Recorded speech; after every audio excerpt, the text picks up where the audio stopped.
쓰레기장에서 발견한 아기. 아기는 강아지의 품에 안겨 있었다. 충격적인 진실.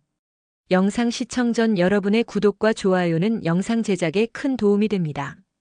비에 씻긴 쇳가루 냄새가 허파까지 스며든 새벽, 그는 폐허가 된 쓰레기장 입구에 낡은 우비 차림으로 서 있었다. 밤새 뒤척인 하늘이 마지막 한 방울까지 쏟아붓던 시각, 번개가 번뜩일 때마다 산더미 같은 쓰레기 더미가 괴이한 생물처럼 솟아올랐다. 그는 무심히 풍경을 훑으며 검은 비닐봉지에서 개밥을 퍼냈다. 낡은 철제 계단 아래 부스러진 합판 뒤 부러진 쇼핑카트 곁에서 젖은 코들이 하나둘 나타났다. 짧은 꼬리를 잽싸게 흔드는 녀석도, 아직도 사람 손길을 두려워해 흐린 눈으로만 바라보는 녀석도 있었다. 오늘도 그는 이름 없는 강아지들 앞에 철제 그릇을 놓았다.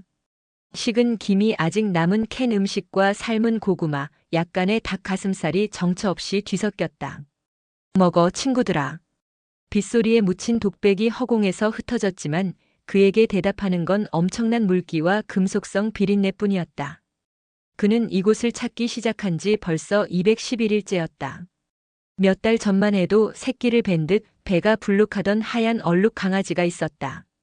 다른 녀석보다 유독 연약해 보였는데 어느 날부터인가 불룩솟은 배가 호련히 사라졌다. 그날 이후 녀석은 눈에 띄게 초췌해졌고 비가 오면 쓰레기 더미 속으로 사라지곤 했다. 그는 마음속으로 다리라 이름 붙였다. 다리는 그가 사료를 놓을 때마다 가장 멀찍이서 지켜보다가 그가 몇 발자국 물러선 뒤에야 조심스레 다가오는 녀석이었다. 거센 폭우가 쓰레기장 골목들을 적시는 오늘 다리는 보이지 않았다. 불안이 발목을 휘감았다. 그는 폐타이어 옆수로를 건넜다. 녹슨 철판 사이를 비집고 들어가자 매캐한 냄새가 코를 찌르고 발밑에 흙탕물이 종아리까지 차올랐다. 캄캄한 틈새 속 다리가 웅크리고 있었다. 온몸이 흙과 빗물에 젖어 납작 엎드린 모습. 그런데 다리 몸 아래 축축한 이불이 보였다. 누렇게 빛바랜 담요가 심장이 뛰듯 불룩거렸다. 그는 숨을 삼켰다. 담요를 살짝 들추자 불끈 쥔 작은 주먹이 먼저 보였다. 새빨간 입술이 떨렸고 가느다란 울음이 귀 안쪽을 파고들었다. 갓난아이였다. 그 순간 다리가 이빨을 드러냈다. 괜찮아. 그의 목소리는 떨렸지만 낮았다. 내가 지켜준 거지. 같이 데려가자. 다리는 이빨을 반쯤 내놓은 채 꼼짝하지 않았다. 그는 천천히 거치부를 걷었다. 아이의 얼굴에 맺힌 빗물을 손등으로 닦아냈다. 다리는 그의 손길을 지켜보다가 목을 굽혔다. 그리고 아이의 뺨을 핥았다. 부탁한다는 듯. 그는 젖은 담요째 아이를 품에 안았다. 다리는 그의 뒤를 쫓아나왔다. 진흙 웅덩이를 건너도 열린 철문 사이로 빗줄기가 쏟아져도 다리는 절대 아이에게서 눈을 떼지 않았다. 쓰레기장을 벗어나려던 순간 오래된 경운기 하나가 멈춰섰다. 운전석 창이 내려가며 거친 사내가 고개를 내밀었다. 거기 뭐 하는 거요? 아기를 찾았습니다. 병원에 가야 해요. 사내는 눈살을 찌푸렸다가 아이 울음에 입술을 질끈 다물었다. 그는 더 묻지 않고 뒷문을 열어줬다. 경운기가 비를 가르며 읍내를 향하는 짧은 시간, 다리는 그의 무릎 위에 얼굴을 파묻었고 아이는 희미한 열을 내며 옹알거렸다. 응급실 불빛 속 젖은 다리는 보안요원에게 제지당했다. 동물은 안 됩니다. 그러나 다리는 으르렁거렸다. 아이가 칭얼대자 다리는 즉시 입을 다물었다. 간호사가 아이를 안아들자 다리는 철문 앞에 엎드렸다. 구석구석 눈에 담으려는 듯 고개를 내밀었고 사람들은 그 기묘한 충직함에 할 말을 잃었다. 아이 몸에는 가느다란 붉은 실매듭이 허리춤에 묶여 있었다. 의료진은 잘라냈지만 매듭마다 서툰 그림이 새겨져 있었다. 게 짖는 모양새 같기도 했다. 바로 감식반과 경찰이 수사에 착수했다. 쓰레기장 근방의 CCTV, 낮은 판잣집, 빗물 빠지는 배수로. 그리고 그들이 찾은 건 녹슨 컨테이너 안 젖은 사진 한 장이었다. 사진 속엔 서른도 안 돼 보이는 여자가 강아지에게 사료를 주며 웃고 있었다. 곁에는 다리가 있었다. 뒷배경은 바로 그 쓰레기장 울타리. 그날 밤 무전에 인근 배수로에서 여성 사체 발견이 떴다. 알 수 없는 약물을 삼킨 흔적, 손엔 구겨진 영수증과 작고 무딘 볼펜. 비에 젖어 번진 글씨 끝에 단 한 문장은 분명했다. 다리야 부탁해. 며칠 뒤 조사실에서 형사는 그의 인적사항을 다시 확인했다. 고아원에서 자라셨다죠? 그는 고개를 끄덕였다. 아이를 맡겠다고 하셨는데 후견 자격 심사가 만만치 않습니다. 알고 있습니다. 깨까지 함께 데려가겠다. 다리를 떼어놓으면 아이가 밤새 울어요. 형사는 볼펜을 돌리더니 창가로 눈길을 주었다. 바깥 복도에서 아이의 울음이 아스라이 들렸다. 다리는 문턱을 긁으며 낑낑거렸다. 형사는 한숨을 내쉬었다. 자, 정식 절차 밟으세요. 분유도 갈 줄 안다니 해볼 일이지. 그 순간이 시작이었다. 주민센터 복직과 보건소, 법원, 위탁 가정심사기관. 서류는 트럭 짐칸처럼 쌓였다. 의향서, 소득증빙, 주거평가, 건강검진, 심리검사. 그는 낮에는 편의점 야간 알바, 저녁엔 공장 파트타임, 밤엔 쓰레기장에서 강아지 돌봄을 이어오던 생활을 완전히 갈아엎어야 했다. 아이별은 인큐베이터를 벗어나면서도 계속 다리를 찾았다. 다리는 병원 보호소에 임시 격리된 채 유리창 너머에서 앉았다. 아이가 울음만 올리면 다리는 창을 긁거나 코로 김을 내뿜었다. 의료진도 결국 항복했다. 심박수가 안정되는 걸 보니 개가 특효약이네요. 응급실 한 구석에서 그가 별을 안고 서류에 사인을 하는 사이 다리는 마치 경호견처럼 그의 다리 옆에 붙었다. 간호사가 놀라 묻자 그는 미소를 지었다. 이 아이를 살린 건 이 녀석입니다. 별이 퇴원하던 날 그는 오래된 단칸방을 비웠다. 강둑에 가까운 반지하였지만 첫 번째 폭우 때 침수됐고 비둘기 깃털과 곰팡이 냄새가 가득했다. 대신 그는 구청에서 소개한 낡은 단층 주택으로 이사했다. 방 2칸, 작은 부엌, 좁은 마당. 벚나무가 색으로 있어 봄이면 꽃잎이 지붕 위에 수북이 쌓이는 곳. 이사날 벚꽃잎이 휘날려 대지도 않고 진흙투성이로 차창에 들러붙었다. 다리는 끝에 갈라진 혀를 내밀며 마당을 빙 돌고 돌아보았다. 그는 침대보다 먼저 요람을 방 한가운데 뒀다. 그 아래 다리 담요를 깔았다. 새벽 12시 별이 울면 그는 분유를 데웠고 다리는 발끝에 코를 대 아이를 달랬다. 그럴 때면 방 안에 있는 건 빗방울 소리와 다리 꼬리 소리, 그리고 아이의 숨결뿐이었다.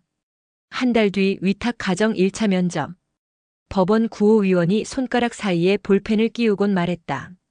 동거 가족이 반려견 한 마리, 미혼 남성, 월 소득 최저임금 이하, 부채 없음, 전과 없음. 그는 고개를 숙였다. 장래 계획은? 아이와 강아지가 함께 자랄 수 있는 집을 찾겠습니다. 미혼부가 영아를 입양하려면 심사 난이도가 높습니다. 감수하겠습니다.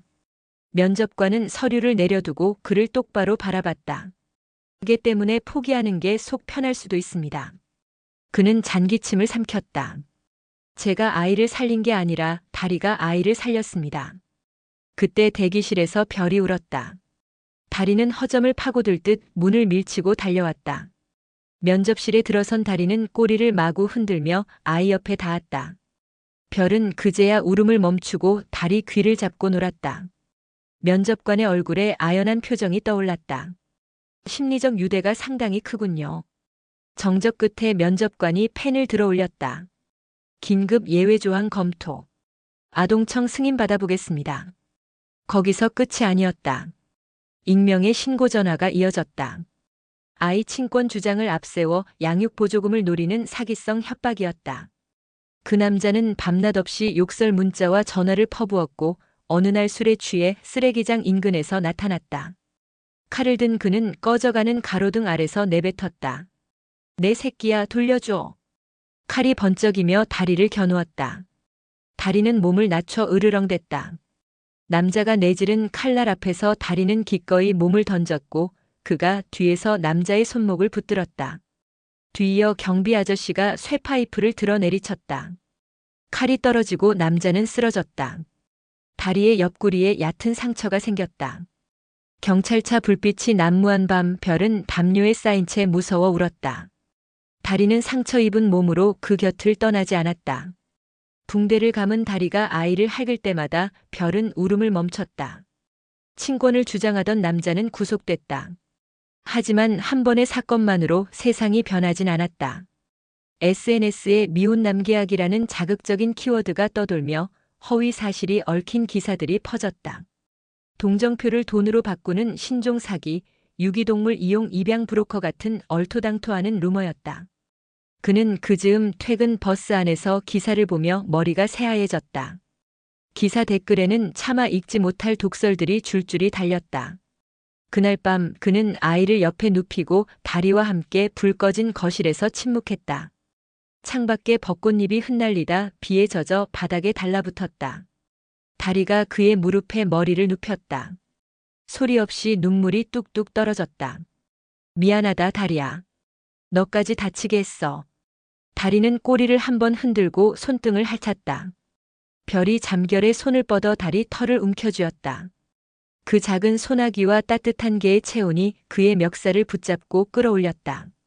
보육원 출신인 그는 한 번도 가족이라는 말을 입에 올리기 자신 없었다. 그러나 별이 옹알대며 빠빠 소리를 흘릴 때마다 그 두 글자가 방 안 공기를 장악했다. 어느 날 오후 구청 사회복지사가 집을 방문했다. 좁은 거실에 끼니가 덜 남은 분유통, 빨래 대신 널어둔 수건, 모서리가 다른 어린이 책이 어지럽게 나뒹굴었다. 그녀는 메모를 하다가 고개를 들었다. 혼자 돌보시기 벅차죠? 솔직히 벅찹니다. 도움 요청할 때는? 없어요. 구청 직원은 시선을 떨궜다. 가정양육 지원 프로그램에 신청하세요. 어려워도 포기 마세요. 그녀가 돌아간 뒤 그는 구청에서 준 서류를 밤새 채웠다. 사회보장급여 신청, 육아휴직 탄력 근무 전환 요청, 주거 환경 개선 지원, 동물 진료비 보조. 말 그대로 살아남기 위한 매뉴얼이었다. 새벽녘 별이 구석구석 기어다니다 다리 꼬리를 붙잡았다. 다리가 휙 돌아보며 살짝 씹을 듯 입을 열다가 조용히 혀로 아이 손을 핥았다. 그 장면 앞에서 그는 맥이 풀려 웃음이 났다. 세상이 야박해도 두 생명은 서로에게 무장해제였다. 입양 절차 최종 심사가 열리는 날 그는 구청 대강당으로 불려갔다. 지방 언론 기자들, 복지 담당자들, 아동 전문 변호사, 동물권 단체 관계자까지 복잡한 이해관계자가 한 곳에 모였다. 패널 중 누군가 질문했다. 선생님, 왜 굳이 개를 함께 키워야 합니까? 개는 입양 요건과 무관합니다. 그는 자리에 일어나 정면을 바라봤다. 아이의 첫 체온이 바로 저 강아지였습니다. 저 아이는 다리 몸속 심장 소리를 알아듣습니다. 몇몇이 당황해 웃음을 삼켰다. 감성적 호소일 뿐입니다. 객관적 자료가 필요합니다. 그러자 뒤쪽에서 동물 행동 전문가가 일어섰다. 갓난아이가 울 때 다리가 접근하면 아이의 코르티솔 수치가 낮아진다는 의료 소견이 나왔습니다. 이것은 객관적 자료입니다. 법원 판사가 속기록을 천천히 넘겼다. 입양 허가 결정서. 아이 별 보호자 홍 반려견 다리 동거 허가. 단 보호 의무 위반 시 즉각 재심리.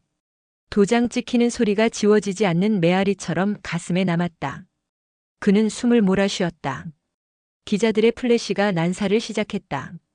어떤 이들은 미심쩍은 눈빛이었지만 플래시 불빛보다 강렬한 건 다리와 별이 마주본 순간 아이가 웃음 터뜨린 빛이었다. 시간은 물처럼 흘렀다.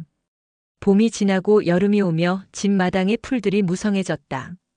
별은 기어다니는 걸 넘어서 문설주를 붙잡고 서기 시작했다. 다리는 그 옆에서 엎드려 기다렸다가 넘어지는 아이를 부드럽게 밀어 올렸다. 어느 장마 새벽 하천이 불어나 마을 하류가 잠겼다. 저녁 뉴스에 침수 영상이 등장하자 아이가 TV 앞에 앉아 입술을 삐죽였다. 그는 채널을 돌리다 문득 옛 쓰레기장이 떠올랐다. 거긴 우수관이 막혀 매년 장마면 범람했다. 다리야, 우리 가볼까? 다리는 귀를 쫑 세웠다. 별은 그가 우비를 꺼내자 우 하고 손뼉을 쳤다. 세 사람? 이 쓰레기장으로 돌아갔을 때 울타리와 담장은 무게를 못 이겨 끊겼고 바닥엔 갈색물이 허리까지 고여 있었다. 차가운 물과 썩은 냄새가 다시 폐허를 연상시켰다. 그러나 그 속에서도 잡초가 빗속에 우뚝 서 있었다. 그는 철문 앞에서 별을 꼭 안았다. 다리는 물가를 헤집고 다니더니 누군가 남겨놓은 젖은 인형 하나를 물고 돌아왔다. 그는 인형을 받아들고 웃었다. 반쯤 찢어진 인형에 다리 콧잔등이 물들 만큼 애착이 묻어 있었다. 집으로 돌아와 온수로 인형을 씻자 분홍빛 천이 드러났다. 별은 낯선 냄새에도 아랑곳 없이 인형을 꼭 껴안았고 다리는 옆에서 뿌듯하게 혀를 내밀었다. 그 장면을 보며 그는 깨달았다. 버려진 것들도 누군가의 품에 닿으면 가장 빛나는 장난감이 된다는 것을. 가을바람이 서늘해졌을 때 구청 복지사가 다시 집을 방문했다. 별의 발달 상황 체크, 주거 환경 재점검, 다리 건강검진 서류까지. 복지사는 마지막 체크리스트를 접으며 말했다. 양육 상태 좋습니다. 혹시 반려견 훈련 프로그램 지원하시겠어요? 그는 고개를 저었다. 다리는 이미 제일 좋은 선생님을 데리고 살아요. 복지사는 웃으며 걸음마를 떼는 별에게 손을 흔들었다. 별은 다리 귀를 잡으며 첫걸음을 내디뎠다. 그날 밤 집안에 조용히 별빛이 스며들었다.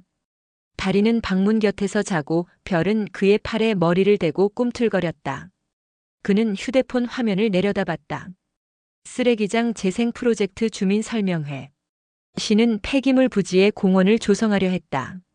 설명회장 벽면 스크린에 나온 설계도 중 하나인 유기동물 쉼터가 작게 표시돼 있었다. 토론이 끝나갈 때쯤 그는 손을 번쩍 들었다. 저 의견 있습니다. 청중들이 동시에 그를 돌아봤다. 그곳에서 아이가 태어났고 강아지가 아이를 살렸습니다. 작은 표지석 하나만 세워주시면 안 될까요? 세상이 기억할 수 있게. 정적이 흘렀다. 누군가 코웃음 쳤지만 다른 누군가는 눈을 반짝였다. 결국 회의록에 환경동물 생명 존중 스토리텔링 조형물 설치안이 추가됐다. 겨울 초입, 쓰레기장 입구에는 작은 돌탑 위에 새겨진 동판이 놓였다. 다리와 별 그리고 이름 없는 모든 생명에게. 그 아래 벤치가 놓이고 어린이 놀이터가 조성됐다. 개장식 날 그는 별을 안고 다리와 함께 그 앞에 섰다. 기자 하나가 물었다. 이제 삶이 안정되셨나요? 그는 별을 다독이며 미소를 지었다. 글쎄요, 이 아이도 자라고 다리도 늙겠죠. 그래도 적어도 오늘은 세상이 이 둘을 받아줬으니 충분히 행복합니다. 밤이 깊어 사람들 발길이 끊기자 그는 벤치에 앉아 다리와 빗소리를 들었다. 별은 잠들어 그의 어깨에 기대 있었다. 가로등 아래 다리 눈망울이 반짝였다. 다리야. 다리는 고개를 돌렸다. 내가 없었다면 난 이 아이를 안을 용기도 세상을 향해 싸울 이유도 없었을 거야. 다리는 무심한 듯 그에게 머리를 기대었다. 가로등 빛이 희끗해진 털 위로 내려앉았다. 그는 별, 다리 그리고 자신이 만든 조형물을 번갈아 바라보았다. 버려진 존재들끼리의 구원과 연결그가 꿈꾼 가족의 정의가 그 한 문장에 다 담겨 있었다. 하얀 입김이 새는 겨울밤 그는 아이를 더 꽉 품었다. 다리는 벤치 아래 몸을 웅크렸다. 멀리서 아이들 웃음소리가 스피커를 통해 울렸다. 낮 동안 놀이터에 녹화된 웃음이었다. 세상이 그들을 기억하는 방식이 하나 더 늘어났다. 서늘한 밤 공기에 별이 웅얼거리며 얼굴을 비볐다. 빠빨. 별아, 괜찮아. 아빠 여기 있어. 다리는 꼬리를 살짝 흔들었다. 새 그림자 위로 가로등 빛이 눈부시게 내려왔다. 이야기는 끝나지 않았다. 별이 첫 발자국 뒤에 또 다른 발자국을 남길 때마다 다리는 옆에서 균형을 잡아줄 것이다. 그가 망설일 때마다 쓰레기장 벤치 위 동판 문구가 그에게 속삭일 것이다. 끝내 이어지는 온기 절대로 놓지 말라. 그 말은 새벽녘 얼어붙은 공기를 가르며 한때 폐허였던 땅 위에 작은 들풀이 하얗게 피어나는 순간마다 다시 숨을 얻을 것이었다.